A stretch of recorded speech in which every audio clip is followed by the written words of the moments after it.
Shqipëria po mbush jetë me punëtor të huaj ndërkohë që shqiptarët po largohen. A është ky një alarm për ekonominë? Përshëndetje. Jo, nuk është një alarm për ekonominë. Në fakt, unë do thoja që është një zgjidhje potenciale. Një alarm për ekonominë do ishte nëse shqiptarët do vazhdonin të iknin në mënyrë të pakontrolluar, në mënyrë të vazhdueshme, dhe ne nuk do kishim me çfarë të zëvendësonim në këtë segment që largohet në tregun e punës. Kështu që për mendimin tim kjo është një zgjidhje momentale, por është një zgjidhje që mund të kthehet dhe në zgjidhje afatgjatë, por që sigurisht do të kërkonte politikat e duhura dhe do të kërkonte trajtimin e duhur, qoftë nga qeveria shqiptare ashtu edhe nga bizneset apo nga tregu i punës në Shqipëri. Apo përdoren emigrantët si fuqi punëtore e lirë për të ulur kështu kostot e bizneseve? Patjetër, edhe kjo është një realitet, por do thoja që nuk është vetëm një fuqi punëtore e lirë, por është mbi të gjitha një fuqi punëtore që po zëvendëson mungesat e fuqisë punëtore në tregun e punës në Shqipëri. Neve në Shqipëri nuk po përballemi vetëm me largimin e fuqisë punëtore dhe me emigrimin, por po përballemi edhe me një tranzicion demografik që ka vazhduar gjatë në Shqipëri, e cili ka çuar në një rritje të moshës punës, në një rritje të moshës së tretë, në një ndryshim thelbësor të piramidës së moshës në Shqipëri, ku ne kemi gjithmonë më pak lindje, kemi një fertilitet në nivelet më të ulta që ka pasur Shqipëria ndonjëherë, e cila së bashku, pra kjo lëvizje natyrore e popullsisë, le të themi, e kombinuar me lëvizje mekanike të saj, pra me largimet dhe migracionin, ka sjellë në një situatë të vështirë për tregun e punës në Shqipëri, ka sjellë në një nivel të lartë varësie të moshës së tretë nga mosha e punës, e cila sigurisht çon në vështirësi të mëdha për sistemin shoqëror, sistemin e pensioneve në Shqipëri. Kështu që kjo nuk është vetëm një zgjidhje ekonomike e bizneseve shqiptare, pra një segment punësimi ose një segment i forcës së punës më i lirë se sa e shqiptar, sepse po të shikojmë koston që i kushton biznesi shqiptar, sjellja e këtyre punëtorëve të huaj në Shqipëri nuk është dhe aq e ulët në fakt krahasimisht me koston e një punësimi të një shqiptari i cili është në Shqipëri, si thua, nuk ka nevojë për kosto ekstra për të punësuar. Pra më shumë se sa një zgjidhje ekonomike dhe kosto më të ulta, do thosha që është një zgjidhje mbijetese, sepse dihet që në vende nuk mund të kemi një kombinim midis kostos dhe punësimit. Pra është e vështirë kjo dinamik dhe aq më tepër kur mungesa e fuqisë punëtore çon në mbylljen e bizneseve në fund të ditës. Pra është një zgjidhje domosdoshme që bizneset në Shqipëri po i japin situatës tyre, dhe sidomos në fusha siç është hotelëri, turizmi, të cilat e kanë të domosdoshme ekzistencën e fuqisë punëtore dhe është më pak e automatizuar se sa në sektor të tjerë, ku fuqia punëtore luan një rol kyç në këtë biznes. Zonja Caro, sa e kontrollon shteti këtë fenomen, apo mund të themi që kemi një hyrje të pakontrolluar në tregun e punës? Normalisht nuk është e pakontrolluar, normalisht shteti duhet ta kontrollojë, të gjithë punonjësit e huaj që vinë në Shqipëri regjistrohen, ose duhet të regjistrohen, të paktën sipas rregullave. Normalisht kjo duhet të jetë pjesë, siç është tregu, siç është punonjësi shqiptar, ashtu duhet trajtuar edhe punonjësi i huaj, duhet të regjistrohet, duhet të paguhen siguracionet, duhet të paguhen të gjitha, pra duhet të ekzistojnë të gjitha mekanizmet e kontrollit të një punonjësi shqiptar. Normalisht Agjencia Kombëtare e Punësimit dhe Aftësive duhet menaxhon këtë proces, pra të punonjësit e huaj regjistrohen si të tillë pranë kësaj agjencie, dhe biznesi nuk mundet të sjellë në fakt punonjës të huaj në mënyrë ilegale. Në momentin që ata vinë në Shqipëri dhe pastaj lëvizja mes bizneseve, këtu pastaj bëhet pak më e vështirë gjurmimi i këtyre punonjësve nga një biznes në biznes tjetër. Pra ata mund të vinë me letra rregulla, mund të vinë me kontrata pune, po më pas mënyra se si këto kontrata zbatohen apo ndryshimet nga një biznes në një biznes tjetër, nga një kontratë pune në një kontratë tjetër, pastaj kjo bëhet më e vështirë për të gjurmuar. Por normalisht shteti shqiptar ka marrëveshje me shtetet e tjera për të marrë punonjës nga këto shtete, siç është rasti me Filipinet apo me Filipinet në fakt po diskutohet për të bërë edhe në mënyrë të drejtë për drejtë mes shtetit shqiptar dhe shtetit filipinez. Ata shteti filipinez fakt nuk përdor agjencitë mesme për menaxhimin e fuqisë punëtore dhe po përdor drejt, pra futet drejt për drejt në menaxhimin e tyre, po ndërkohë ne kemi punonjës të huaj nga shumë shtete të tjera si nga India, nga Indonezia, nga Egypti, Turqia, pra marrëdhëniet me shtetet varet pra edhe nga baza ligjore që këto shtete kanë në fuqi. Pra nuk është vetëm çështja e shtetit shqiptar, është edhe çështja e shteteve nga të cilët këto punonjës nga ku vinë. Megjithatë, ka rëndësi shumë edhe sektori ku këta punojnë, sepse ka sektori që janë shumë të kontrolluar, siç është sektori i hotelerit turizmit që është më i kontrolluar edhe nga shteti, por ka pastaj edhe sektor shumë nga punonjësit e huaj punojnë edhe në shtëpi. Pra punojnë edhe në ambiente të pakontrolluara nga instancat shtetërore. Dhe aty pastaj kushtet e punësimit, zbatimi i kontratave, përdorimi i orareve të zgjatura, pagesat e kështu janë më pak të kontrolluar dhe ne kemi parë shpeshherë edhe shumë problematika të dala pikërisht nga punonjësit e huaj të cilët punojnë në kushte shtëpie, siç janë pastruesit apo dado të kështu me radhë. A rrezikon kjo që të ulen pagat në vijim dhe të dëmtohen punëtorët shqiptar? Kjo është një histori në fakt e përsëritur, por në këtë rast ne jemi pritësit. Sepse shqiptarët, siç e përmendëm në fillim, kanë emigruar që prej viteve 90 dhe në vazhdim në vendet evropiane, por tashmë edhe më larg në Shtetet e Bashkuara të Amerikës apo në Kanada, dhe kanë qenë vazhdimisht stigmatizuar, por edhe të akuzuar për prishje të balancave të tregut të punës. Për arsye sepse ata migrantët pra natyrisht pranojnë kushte më të pak të favorshme të punës, pranojnë paga më të ulta, pranojnë orare më të zgjatura, zakonisht vinë vetëm pa familjet, kështu që kanë mundësi dhe të punojnë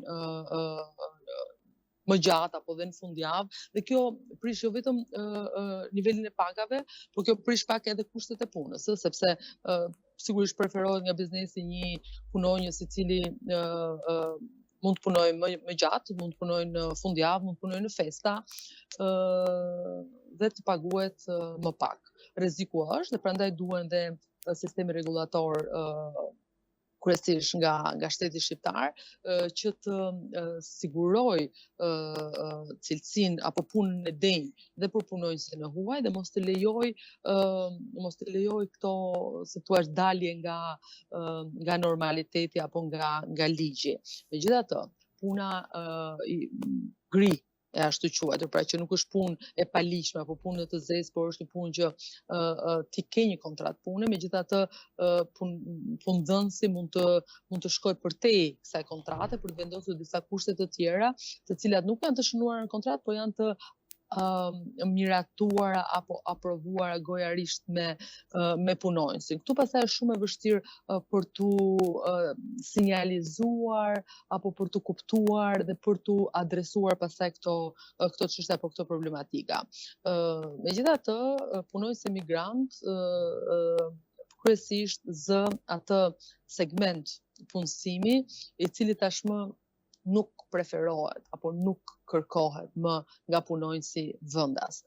Pra punë të cilat nuk zihen nga punonjësit vendas, por ngelen për punonjësin e huaj. Kjo ka qenë pak edhe eksperienca e migrantëve shqiptar në vende të tjera si në Itali apo në Greqi apo dhe në Gjermani, ku segmenti ku këta punonjës ishin kryesisht në ndërtim, në shërbime shtëpiake, në pastrim, të cilat nuk ishin segmente që nuk ziheshin apo segmente të lira kryesisht për punonjës migrant. Kështu që duke qenë që këto janë segmente të cilat nuk kërkohen më nga punonjësi vendas dhe niveli i pagës nuk përbën pak diferencë. Punonjësi shqiptar në nivelet ku kërkon të jetë, do vazhdoj të paguhet më mirë, sepse është i kërkuar për atë nivel. Pra ti nuk mund të kesh një menaxher salle apo një menaxher hoteli, përgjithsisht menaxheri sallave është shqiptar, sepse duhet të flasë shqip. Sigurisht shqipja nuk është ajo gjuha e zakonshme që emigrantët e mësojnë shumë shpejt, kështu që kjo mbetet një element ekstra të cilën shqiptarët e kanë dhe që një huaj do doj kohë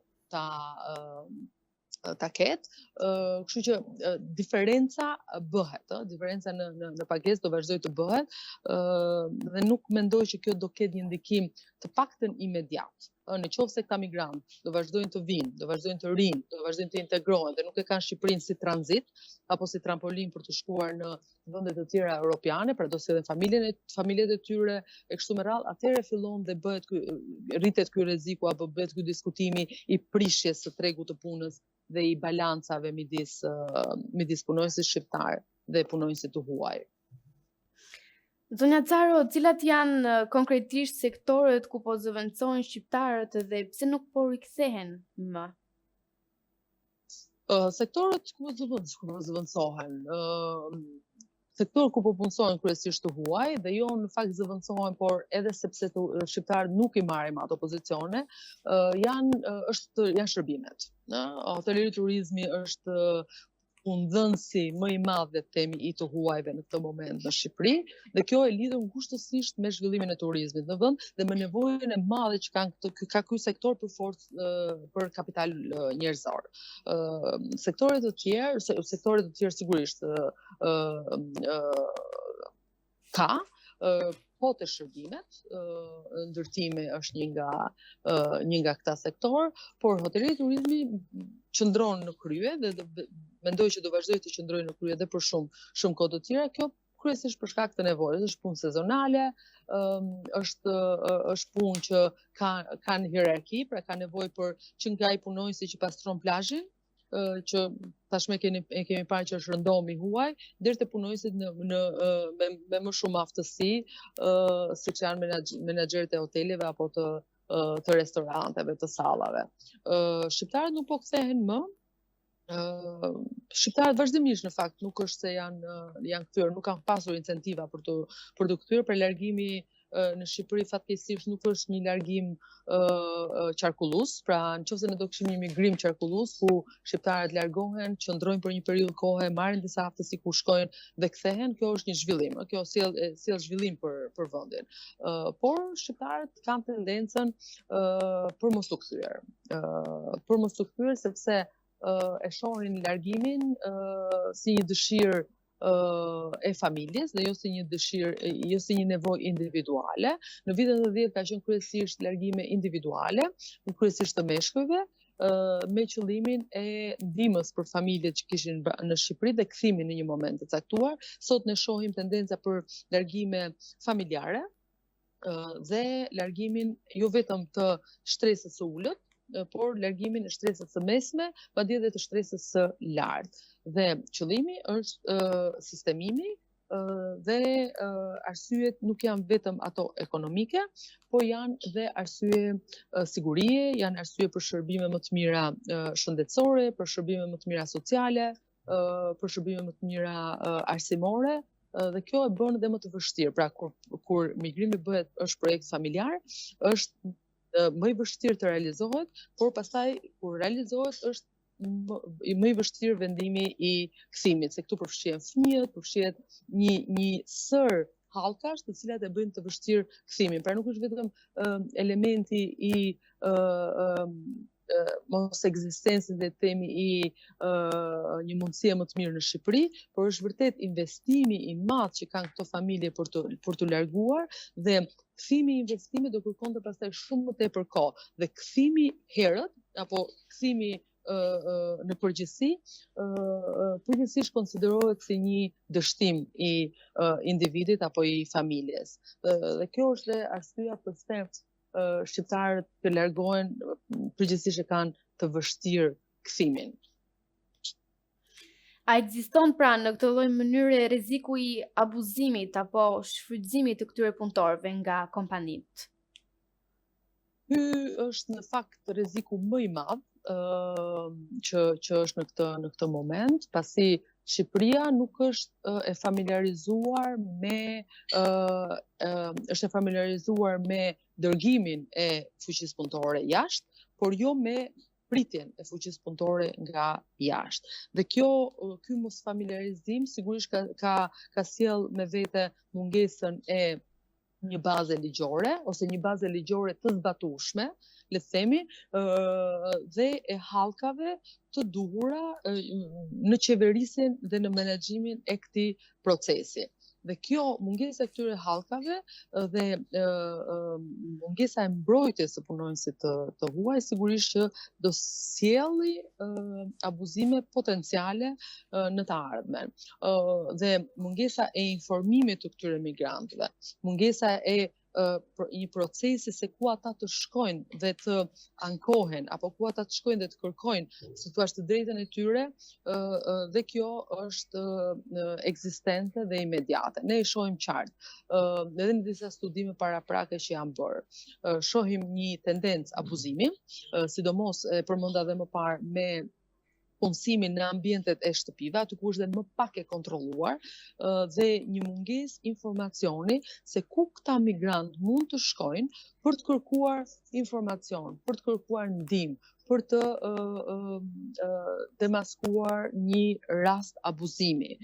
Ka raste kur familjet ku këto punonjës punojnë, i marrin pasaportat dhe nuk ja japin më, pra edhe largimi bëhet i vështirë. Dhe fakti që ata punojnë dhe jetojnë brenda të njëjtit ambient, kjo e bën të pamundur mbajtjen e një balance midis punës dhe pushimit. Pra ata qëndrojnë në familje në mënyrë të përhershme, pra jetojnë aty, flenë aty, pushimet i kanë aty, dhe kjo e bën të vështirë pastaj atë largësinë apo atë dallimin midis punës dhe pushimit. Dhe kjo është një fakt, kjo po ndodh, por nuk po sinjalizohet siç duhet dhe nuk po merren masat e duhura për të adresuar. Pra qëndron ende si hipotezë, e pa verifikuar, e pa vërtetuar dhe vështirësisht e menaxhueshme. Dhe ka shembuj të shumë në fakt në botë.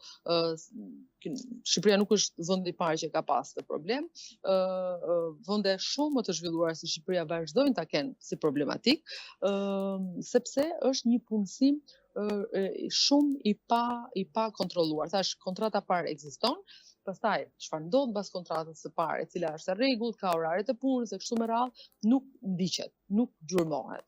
Kjo përbën edhe problemin më të madh dhe abuzimi është një fakt dhe një potencial i pranishëm, i cili për momentin nuk ka mekanizmat e duhura të kontrollit dhe të adresimit. Dhe kjo ngelet një çështje për tu adresuar në fakt me instancat e duhura dhe me hapat e duhur.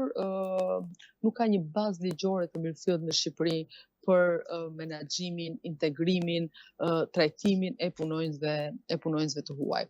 Ne kjo gjë po na vjen rishtazi, faktet po tregojnë që kjo do shtohet, është një fenomen që do shtohet në vijim.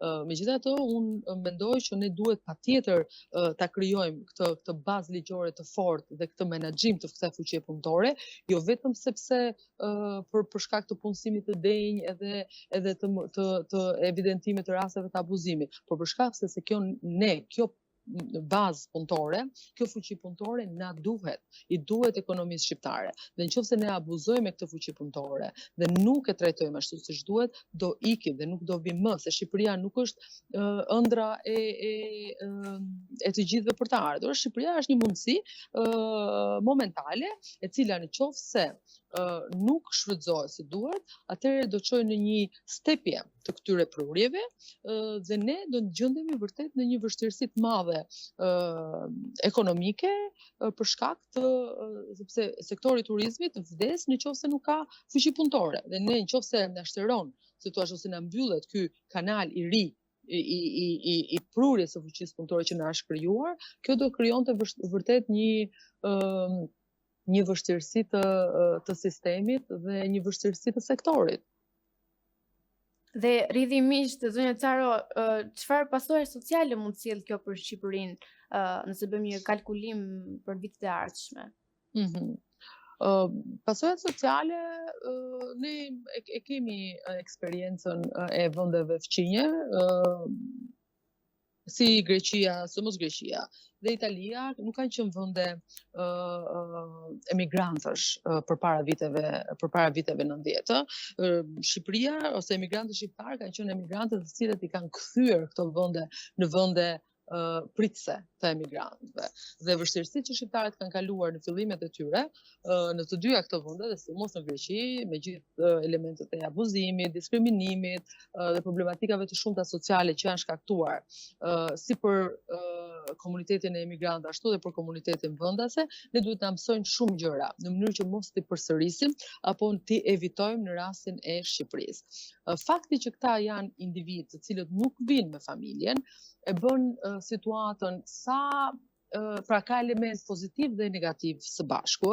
Individi përgjithsisht nuk vjen për të qëndruar gjatë. Individi vjen për të punuar fort një periudhë të caktuar kohe, për të dërguar paratë në shtëpitë e tyre dhe për të kthyer mbas një periudhe që ka krijuar një të ardhur të mjaftueshme për qëllimin për cilin ka emigruar.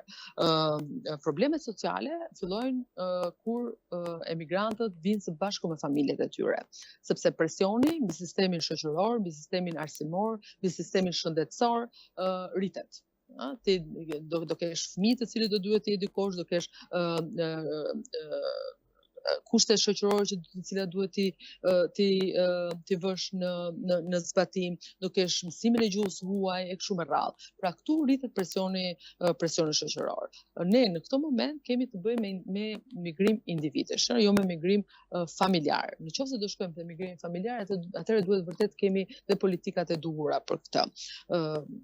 Pasiguria, pastaj unë shikoj më shumë vështirësinë te emigranti se sa te shoqëria shqiptare në aspektin e problematikave sociale që mund të krijohen, sepse pavarësisht që ne jemi një vend emigrantësh, jemi edhe një vend që kryesisht e diskriminojmë të huajin, sidomos punonjësin e huaj në nivele të ulta të punësimit. Dhe kjo mund të kthehet në një problem social. Pastaj dhe atë gjë që neve kemi pasur si thua në kurriz për shumë vite, atë diskriminimin në vendin e punës, atje ku kemi shkuar, do ta kthejmë mbrapsht te diskriminimi që do t'i bëjmë këtyre punonjësve tashmë në Shqipëri. Pra më shumë problemin social e shoh te emigranti në këtë moment se sa në Shqipëri. Në një moment të dytë, kur kjo mund të kthehet në një migrim të përhershëm ose në një migrim familjar, atëherë vërtet duhet të fillojmë pastaj të mendojmë edhe për problematikat sociale që mund të krijohen, se ne historikisht kemi qenë një vend homogjen, ku 98% janë shqiptar, flasin shqip, dhe kthimi i vendit nga një vend homogjen në një vend ku kemi multikulturalizëm, kjo do krijonte pastaj edhe problematika dhe pasoja të tjera. Dhe një çështje tjetër e ndjeshme që ne mund ta diskutojmë, zonja Caro, çfarë po ndodh realisht me rastet e emigrantëve nga Bangladeshi? Ka pasur raportime për vdekjen në kufi? A është hetuar kjo situatë? Nuk kemi asnjë gjë zyrtare dhe konkrete. Migrimi i pa kontrolluar dhe i pa dokumentuar gjithmonë shkakton problematika. Paralelizmat që unë vazhdoj të të përdorë në fakt me migrantët shqiptarë jashtë dhe pastaj me migrantët e huaj në Shqipëri qëndrojnë, vazhdojnë të qëndrojnë dhe ne duhet t'i mbajmë gjithmonë në konsiderat, sepse janë shumë të ngjashme dhe mësojmë nga to.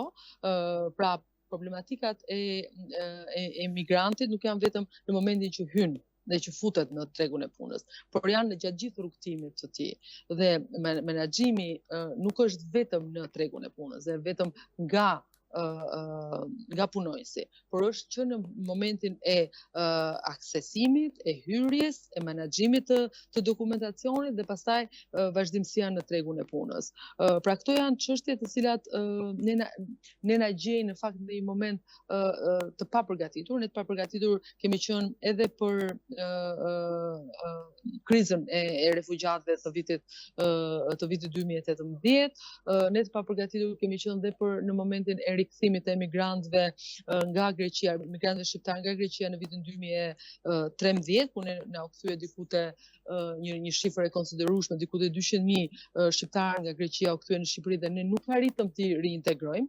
Pra, kjo është çështje që i takon menaxhimit të kufirit dhe menaxhimit të proceseve migratore për të cilat ne nuk jemi të përgatitur. Fokusi i Shqipërisë deri tani ka qenë te menaxhimi i largimeve dhe jo menaxhimi i prurjeve. Është momenti që këto të dyja të kombinohen, sepse ne tashmë i kemi të dyja elementet. Ato jam i kthyer në një vend si prodhues emigrantësh, ashtu dhe pritës emigrantësh apo tranzitor. Do nuk mund ta quaj pritës emigrantësh ende Shqipërinë, por është kthyer në një vend tranzitor, se migrantët që vinë në Shqipëri vinë kryesisht me qëllimin e kalimit të kufirit për në vendet e Bashkimit Evropian.